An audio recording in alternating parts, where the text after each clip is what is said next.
I walked into my divorce hearing with my 12-day-old daughter cradled in my arms and found my husband sitting beside his girlfriend. The moment I dropped an envelope onto the table, he leaned toward me and quietly said, "This house was never yours." Even my lawyer's face lost its color. Lily was only 12 days old when I stepped into the room where my marriage officially came to an end. And when I say she was 12 days old, I mean exactly that. The timing matters because it changes everything about what this story is really about. Just 12 days after giving birth, your body is still trying to recover. You're still bleeding. If you had stitches from delivery, every time you sit down or stand up, it feels like your body is reminding you of what it just went through. No amount of ibuprofen completely takes the pain away.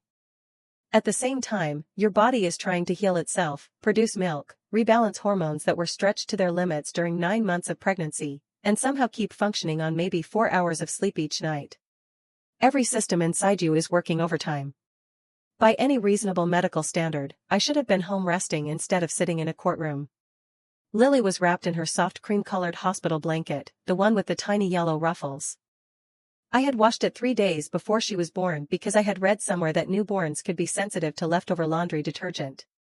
Those are the kinds of things you worry about when you're getting ready for a completely different life than the one you've known. She was asleep. Her tiny head fit perfectly into the palm of my hand, almost as if my hand had been made just for her. During those first 12 days, I had stopped holding her like a nervous first-time mother who was afraid of making a mistake. Instead, I held her with the confidence of a woman who knew this little girl was the only thing in the room she was absolutely certain about. Across from me sat my husband, Ethan Brooks, 38 years old and a senior partner at a private investment firm. He was the kind of man who walked into every room believing he naturally belonged there. I honestly don't think it had ever crossed his mind that one day he might not. I kept my eyes on Lily. He kept his eyes on me. Without the slightest hesitation, he slid a manila folder across the polished conference table as casually as if he were finishing up another quarterly business report.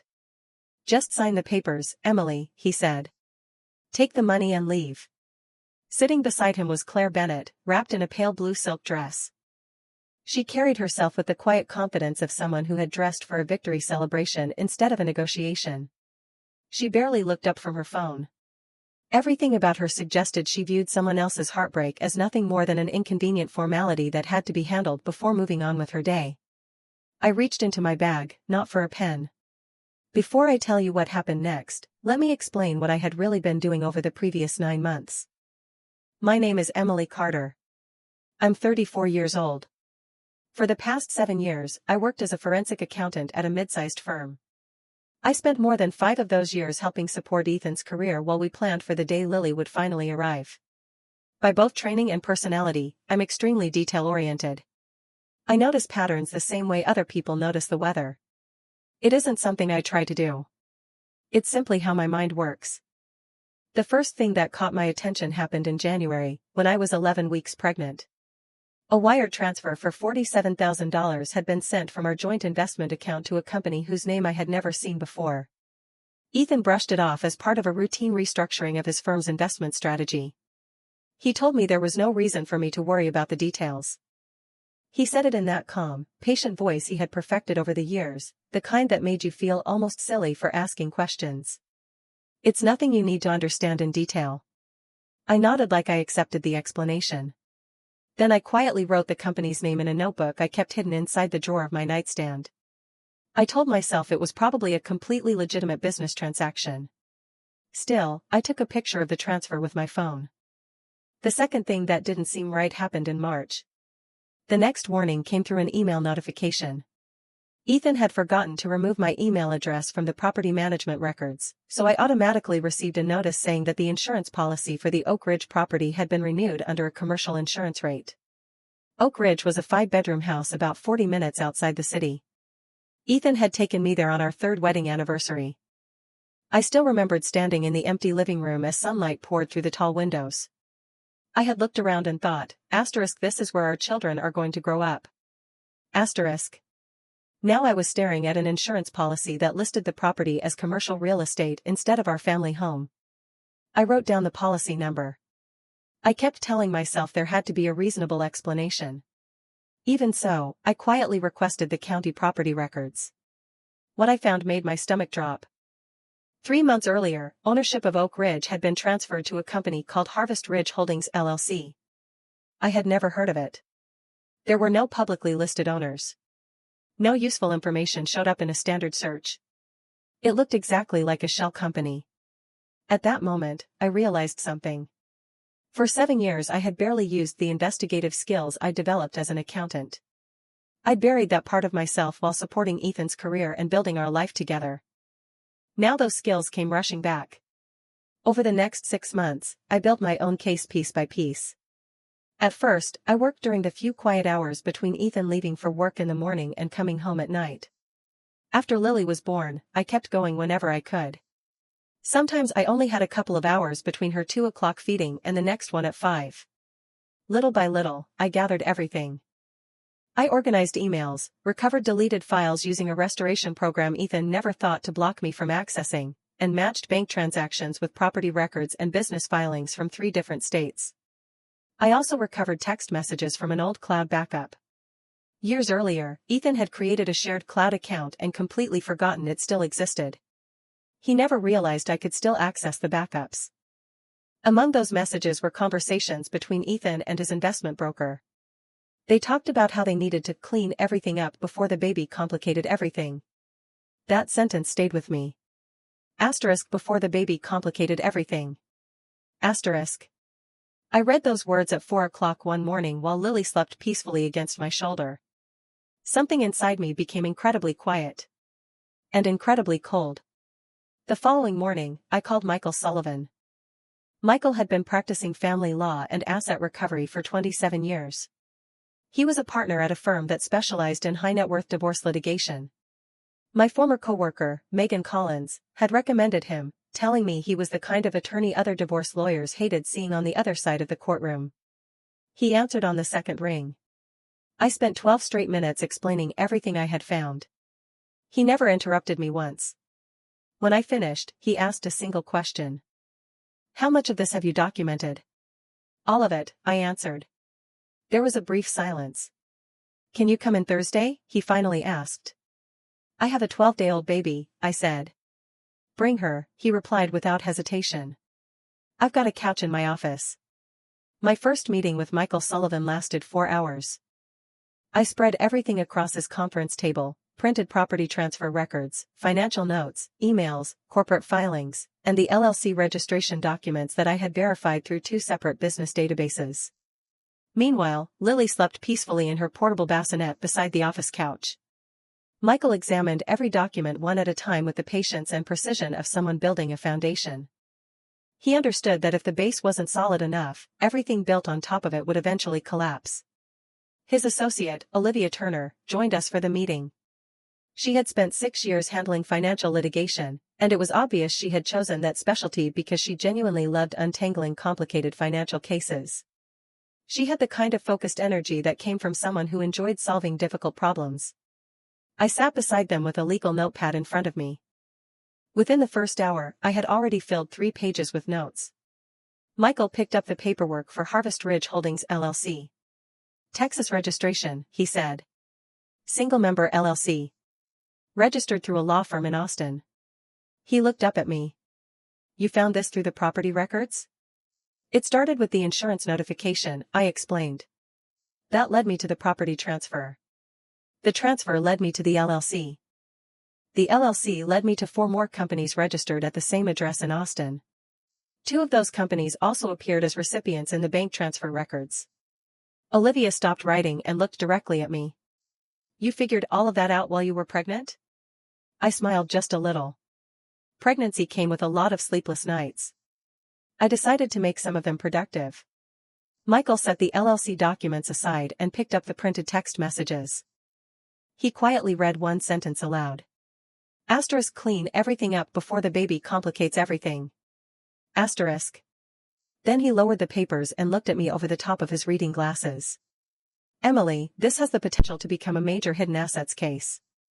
He paused before continuing. Do you understand what this means regarding financial disclosure? I nodded. The moment we file, he said, Ethan becomes legally obligated to disclose every asset he owns.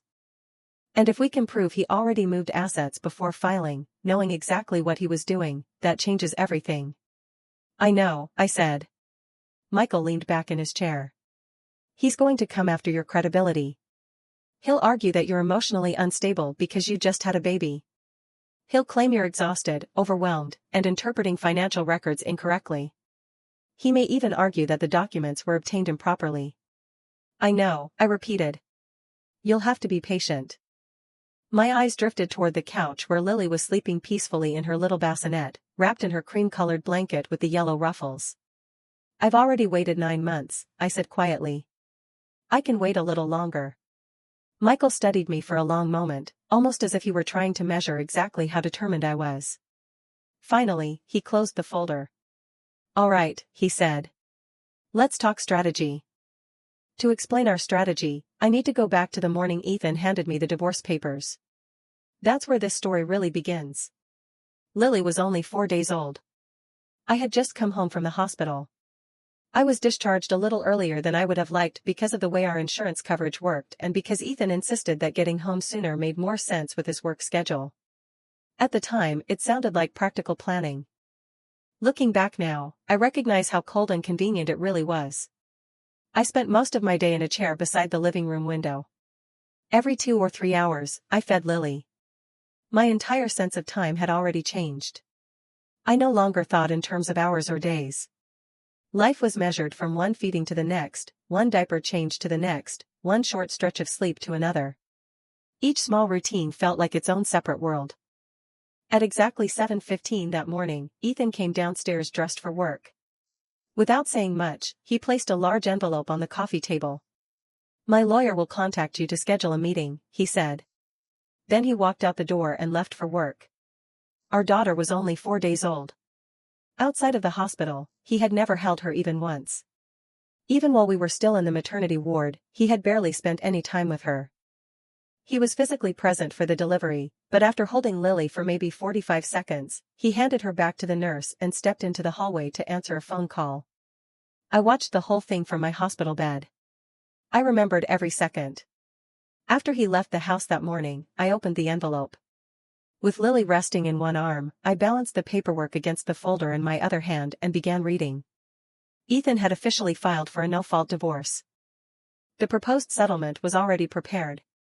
It called for the sale of our primary home, with him receiving an additional $60,000 from the proceeds. I would receive a lump sum payment of $180,000, which the documents described as a fair distribution. There would be no claim to any additional marital assets, and the proposed custody agreement gave me primary physical custody while granting Ethan what the paperwork called reasonable visitation with our daughter. There wasn't a single mention of Oak Ridge.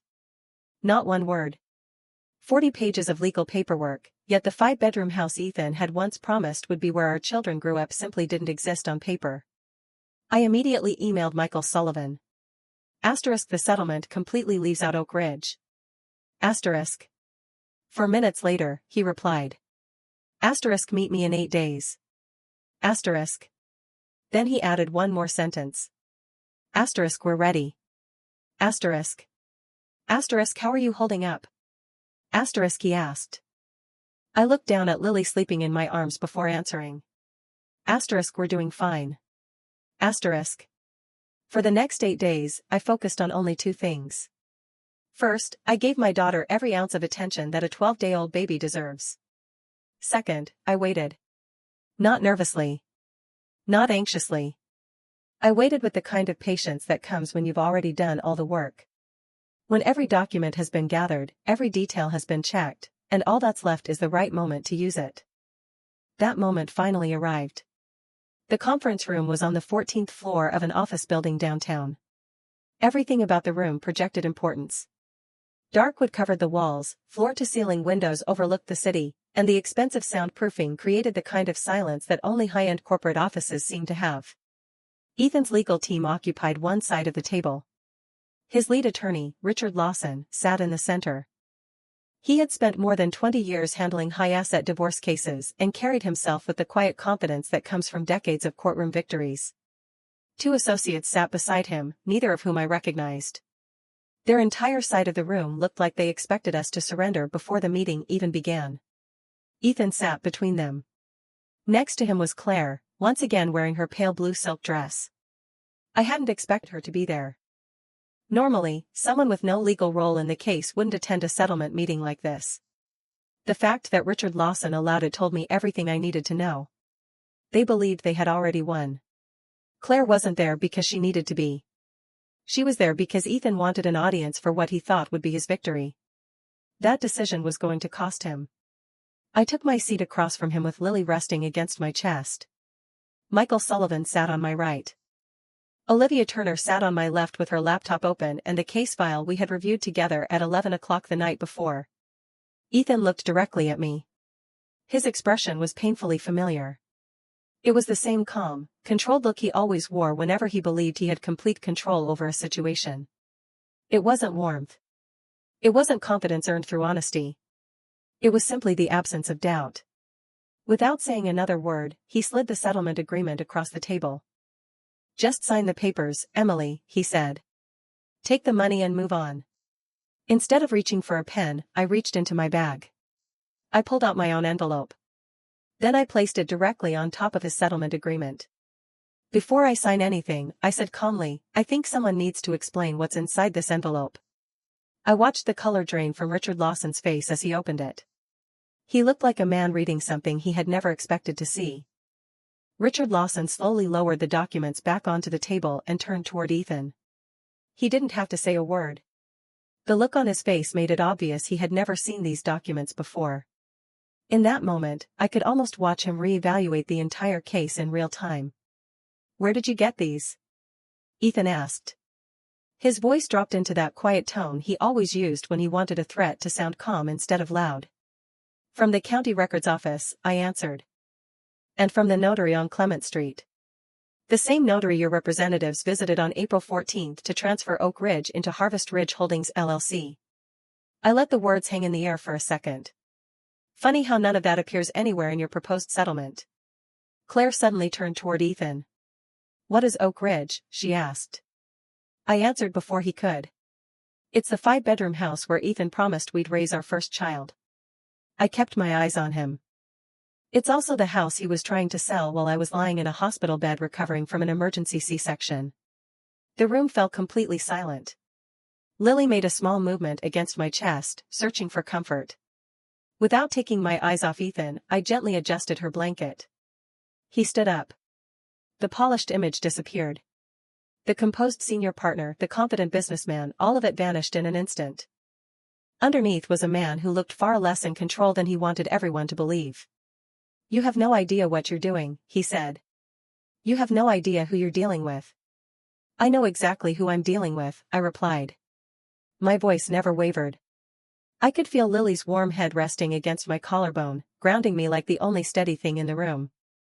"I know I'm dealing with a man who calculated that a woman recovering from major surgery 12 days after giving birth, bleeding, exhausted, barely sleeping, and in the worst physical pain of her life, would sign away her future just to make the suffering stop." I looked directly across the table at him. "You mistook exhaustion for weakness. That was your biggest mistake." At that exact moment, Ethan's phone buzzed on the table. Before Ethan could grab it, Richard Lawson reached for it first. He looked at the screen. Then he leaned over and whispered something into Ethan's ear. Whatever he said drained the remaining color from Ethan's face. Michael Sullivan's phone rang almost immediately afterward. He answered, listened for less than a minute, made one quick note in his notebook, and calmly closed the case file. "Mr. Lawson," he said. "These negotiations are over. No one will be signing anything today." "On what grounds?" Richard demanded. "On the grounds that your client's representatives attempted to sell the Oak Ridge property below market value approximately 45 minutes ago." Michael folded his hands on the table. "That transaction was captured by the monitoring alerts we arranged with the county registrar's office 6 weeks ago." He spoke with complete confidence. "Attempting to transfer marital property during an active divorce proceeding, especially below market value, constitutes an attempt to conceal or dissipate assets. We will be seeking immediate court intervention." He looked directly at Richard Lawson. It was the calm expression of someone who had expected every move in advance and was now watching the plan unfold exactly as predicted.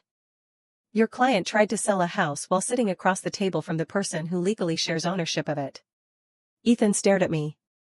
For the first time, the mask was completely gone. There was no polished executive. No carefully controlled husband. No performance. Just the man he had always been beneath it all. That house was never yours, Emily, he said quietly. He wasn't trying to intimidate me anymore. He wasn't putting on a show. He simply spoke the belief he had carried for years, the belief he no longer saw any reason to hide. I looked back at the man I had loved. The man I had trusted. The man I had chosen to build a life with. And I finally understood that everything he had done rested on one basic assumption about who I was and what he believed I was worth. I held his gaze. I'll let the court decide that, I said. 2 days later, Claire called me. I want to be honest about how I reacted when Claire called me. My first reaction wasn't generous. It wasn't compassionate.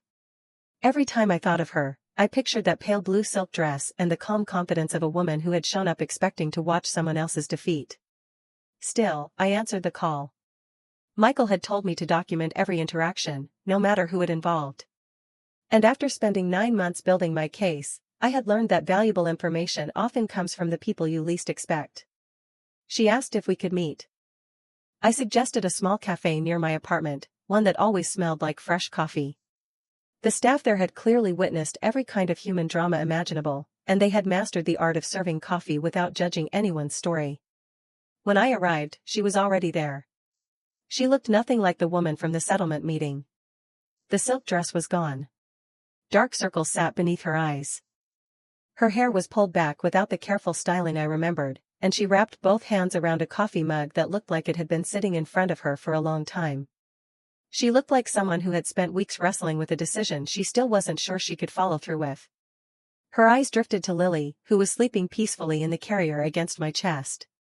How old is she? She asked softly. 14 days. Something changed in her expression. It wasn't exactly guilt. It was something deeper. More complicated. More honest. Without saying anything else, she slid a silver USB drive across the table toward me. I cloned Ethan's hard drive 6 weeks ago, she said quietly. While he was in the shower. She looked down into her coffee. I didn't know what to do with it. She paused. He told me things about your marriage, stories that I realize now were designed to make him look like the victim. She shook her head. Most of it wasn't true. She looked back at me. I'm not asking you for anything. I don't expect forgiveness. I don't expect you to believe me. Her eyes moved to Lily again. He told me he planned to question the baby's paternity. He said there was no reason to believe the child was his. She swallowed. I never believed that for a second. I studied her for a moment. Why are you doing this? I asked. She hesitated before answering. Because I listened to one of the recordings. She nodded toward the USB drive. There's an audio file on it. She stared down at the table as she spoke. It's a conversation with his mother, Patricia. They recorded it about 3 months ago. She pressed her lips together. You need to hear it before you walk into that courtroom. From the parking lot, I immediately called Michael. By 9 o'clock that evening, he and Olivia were sitting in my apartment. Everything Claire had promised was on the drive. There were records of offshore accounts. 3 of them had been created through an intermediary company in the Cayman Islands. The accounts showed large balances that had quietly accumulated over 4 years through carefully structured transactions designed to avoid attracting attention. The files also contained complete registration records for the network of LLCs. What I had only partially uncovered over the previous months was now laid out in full detail, complete with cross-references that connected every company, every transfer, and every transaction. There were long email chains between Ethan, Richard Lawson, and a notary named Thomas Mercer. Those emails documented 3 separate property transfers. By the time this case was over, I suspected Mr. Mercer's professional license was going to have a very difficult future. Then we found the audio recording. Olivia located the file at exactly 10:47 that night. She clicked play. A familiar voice immediately filled the room. It was Patricia Brooks. Ethan's mother. She was 62 years old, and during the 7 years I had been married to Ethan, she had always treated me with polite kindness. I had spent countless holidays sitting at her dining table, and over time I had learned to recognize her unique combination of perfect manners, quiet observation, and carefully measured opinions. The conversation on the recording didn't leave much room for interpretation. I still remember Patricia's voice. It was calm, relaxed, and completely certain. "I don't care what the DNA test says," she said. "That child could belong to anyone." There was a brief pause. "Don't acknowledge her until Emily signs over the Oak Ridge property. She'll run out of money. She's frightened, exhausted, and she'll sign anything if you put enough pressure on her." Lily was asleep in her bassinet about 8 feet away from me. I didn't move. Olivia's face had gone completely pale. She paused the recording and looked at me carefully. "Are you okay?" she asked. "Yes," I answered. I wasn't okay in the ordinary sense of the word. I wasn't fine because nothing had happened. I was fine in the sense that sometimes a person absorbs something so painful that there's no room left for panic. You simply make a conscious decision to keep functioning because you have no other choice. Those are two very different kinds of being okay. And I knew exactly which one I was experiencing. "Play the rest," I said. On the morning of the hearing, I woke up at 4:15 a.m. Not because Lily woke me. By then she was 15 days old, already developing her own little routines, and she'd started sleeping in stretches of about 3 hours whenever we were lucky. I was awake because sleep simply refused to stay with me. The kind of sleep that comes before a court hearing that could determine your daughter's future has a schedule of its own. It arrives when it wants to and disappears just as quickly, no matter how badly you need it. I sat in the kitchen with Lily in my arms while I fed her. The lights were dim. Outside, the city was still quiet. As she ate, I talked to her the way parents talk to newborns who can't possibly understand the words but somehow still deserve to hear them. "I promise we're going to be okay," I whispered. "I built something strong for us. And it's going to hold. You'll never remember any of this. Maybe that's a blessing. But what happens today is going to shape everything that comes afterward." I kissed the top of her head. "And I'm going to win." Lily looked back at me with that unfocused newborn stare, the kind that somehow still feels full of trust. I smiled. "I know," I whispered. "Let's go." The courtroom carried the quiet weight of a place where lives changed every day. It wasn't grand or dramatic. It was simply built for serious decisions. Our judge was Victoria Collins. She had spent 19 years on the family court bench and had a reputation, according to Michael, for being exceptionally thorough, highly technical, and almost impossible to impress with courtroom theatrics. She had already reviewed our filings. 4 days earlier, she had granted Michael's request for an expedited DNA test. Not because I questioned Lily's paternity. I never had. But Ethan had raised that accusation himself in his own messages, and we intended to let the court answer that question once and for all. Ethan arrived with his entire team. Richard Lawson was there, along with his 2 associates and several financial experts whose opinions Michael had already prepared to challenge point by point. Patricia sat in the front row of the gallery. She wore the same composed expression of someone who viewed the entire proceeding as nothing more than an inconvenient obstacle standing between her family and the outcome she expected. Then the courtroom doors opened again. Claire walked in. She wasn't wearing silk this time. She had on a simple dark jacket, and her hair hung loose around her shoulders. Without looking at Ethan, Patricia, or anyone else on their side of the courtroom, she walked down the aisle and quietly took a seat directly behind me. Behind us, I heard Ethan's voice. Low. Controlled. "What the hell are you doing here?" Claire never even turned around. "The right thing," she said quietly. Finally. I heard Patricia let out a sharp breath. Before Ethan could say another word, Richard Lawson reached over and rested a hand on his arm, silently urging him to stay calm. Judge Collins entered the courtroom and everyone stood. Richard Lawson presented Ethan's case first. For nearly 45 minutes, he argued that I was emotionally compromised because I had just become a new mother. According to him, everything I had documented had been gathered while I was physically exhausted and emotionally overwhelmed, so the court should treat my evidence with skepticism. He claimed the bank transfers were nothing more than legitimate business transactions that I had misunderstood because I wasn't qualified to interpret them correctly. Then he described Ethan Brooks as a respected member of the financial community, an honest businessman, and a devoted father who had simply chosen to end his marriage through the proper legal process. He insisted Ethan shouldn't be punished for filing for divorce. Judge Collins listened without interrupting. When Richard finally sat down, she turned toward Michael Sullivan. Michael stood and calmly began presenting our evidence. He started with the financial records. One by one, he introduced the bank statements, the offshore account records, the shell company network, and a complete timeline showing how money had been moved. Every document was admitted into evidence. Every source was identified. Every record had been authenticated. Next came the email chains between Ethan, Richard Lawson, and the notary, Thomas Mercer. 3 months of correspondence laid out, step by step, how the property transfers had been arranged. The emails contained the kind of small details only people share when they're convinced no one else will ever read them. Then Michael submitted the text messages between Ethan and his investment broker. The courtroom saw the message about cleaning everything up before the baby complicated everything. Finally, Olivia Turner stood. Without saying a word, she pressed play. Patricia's voice echoed through the courtroom speakers. I don't care what the DNA test says. That child could belong to anyone. Don't acknowledge her until Emily signs over the Oak Ridge property. Let her run out of money. She'll sign once she's desperate. When the recording ended, the courtroom became completely silent. It wasn't the silence of people who had nothing to say. It was the silence that comes after everyone has heard something so disturbing that no immediate response feels big enough. Judge Collins lowered her eyes to the bench in front of her. For several long moments, she said nothing. Then she reached for a sealed envelope. Using a letter opener, she carefully broke the seal. The court ordered an expedited DNA test 3 days ago, she said.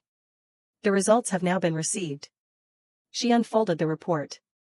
With 99.9% certainty, the biological father of Lillian Carter is Ethan Michael Brooks. A sound escaped from Ethan's side of the courtroom. Not anger. Not outrage. More like the breath of someone whose carefully constructed version of reality had just collapsed under the weight of the truth.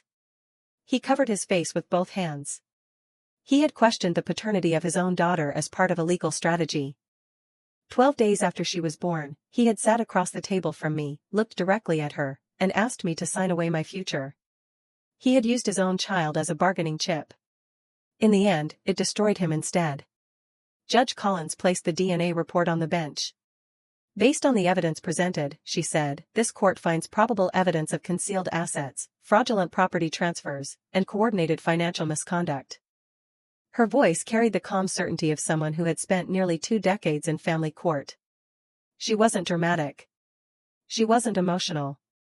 She was simply precise. The court orders that all assets under the respondent's control be frozen immediately pending a full forensic accounting investigation. The Oak Ridge property is returned to the marital estate pending a full review for equitable distribution. Judge Collins made another note before continuing. As to custody, primary physical custody of Lillian Carter is awarded to the petitioner. She paused briefly. The respondent's parenting time will be limited to supervised visitation until the financial investigation is complete and a full evaluation of parental fitness has been conducted. Ethan still had both hands covering his face. Then Patricia Brooks stood. That's my granddaughter, she said. Her voice carried the same confidence of a woman who had spent decades believing people would listen whenever she spoke. She has Brooks' blood. She looked toward the judge. Whatever happened here, she's still my granddaughter, and I have rights. I slowly turned in my chair to face her. I hadn't planned on saying anything. Michael had spent months teaching me how to behave in court. He reminded me over and over that the courtroom wasn't a place for emotional reactions. The strongest position was to let the evidence speak for itself and never give the opposing side an opportunity to paint me as unstable. I had followed that advice through every minute of the hearing. But now I looked directly at Patricia Brooks. I remembered every Thanksgiving dinner we'd shared. Every family gathering. Every polite conversation. And I remembered hearing her voice on that recording calling my daughter that child while encouraging her own son to use my newborn baby as leverage until I was desperate enough to surrender. I spoke clearly enough for everyone in the courtroom to hear.